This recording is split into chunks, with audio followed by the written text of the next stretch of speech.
एक छोटे से गांव में एक सास और बहू रहती थी। दोनों बहुत गरीब थे, इसीलिए रोज सुबह सुबह वो सब्जियां लेकर शहर बेचने जाती थी।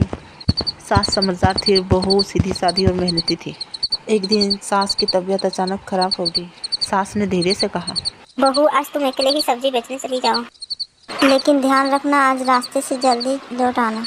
बहू ने पूछा, क्यों सासू माँ? सास थोड़ी देर के लिए चुप रही और बोली, गांव के बाहर पुराना वाला रास्ता, वहाँ कोई नहीं जाता शाम के वक्त। लोग कहते हैं कुछ अजीब होता है। बहू थोड़ा डर गई, पर घर की मजबूरी थी। वो सब्जियों की टोकरी लेकर निकल पड़ी। पूरा दिन बाजार में सब्जी बिकते बिकते शाम हो गई। ग्राहक ज्यादा थे, इसलिए देर हो गई। जब बहू वापस लौटने लगी तब अंधेरा हो गया था।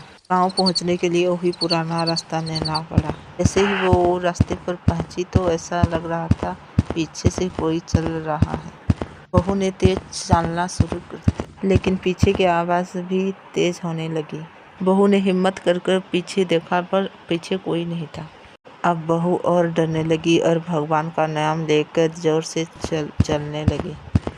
थोड़ी देर चलने के बाद उसकी टोकरी भारी होने लगी। बहुत चक गई। अरे, सब्जी तो लगभग बिक गई थी, फिर टोकरी भारी कैसे हो गई? उसने धीरे से टोकरी नीचे रखी और धीरे धीरे देखने लगी। अंदर एक पोटली रखी थी। बहू के हाथ कांपने लगी और धीरे धीरे उसने पोटली खोली। अंदर बहुत सारे पैसे और छोटे छोटे सोने की चीजें थी। बहू घबराई, फिर धीरे से पीछे से कोई आवाज आई, डरो मत बेटी। बहू ने डरते डरते पीछे देखा। पीछे एक बूढ़ा आदमी खड़ा था। उसने कहा, आज सुबह तुमने मुझे सब्जी दी थी बिना पैसे की। मैं बहुत गरीब था, मेरे पास पैसे नहीं थे। बहू को याद आया, सुबह सच में एक बूढ़ा आदमी आया था।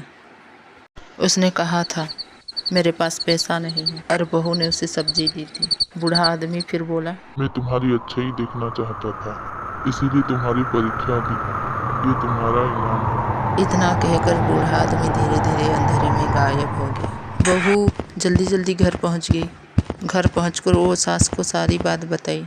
सास मुस्कुराई और बोली, बेटी, दुनिया में अच्छाई आज भी जिंदा है, और जो दिल से अच्छाई है उसकी भगवान जरूर मदद करते हैं। उस दिन से बाद सास और बहू की गरीबी खत्म होने लगी और हंसी खुशी रहने लगे।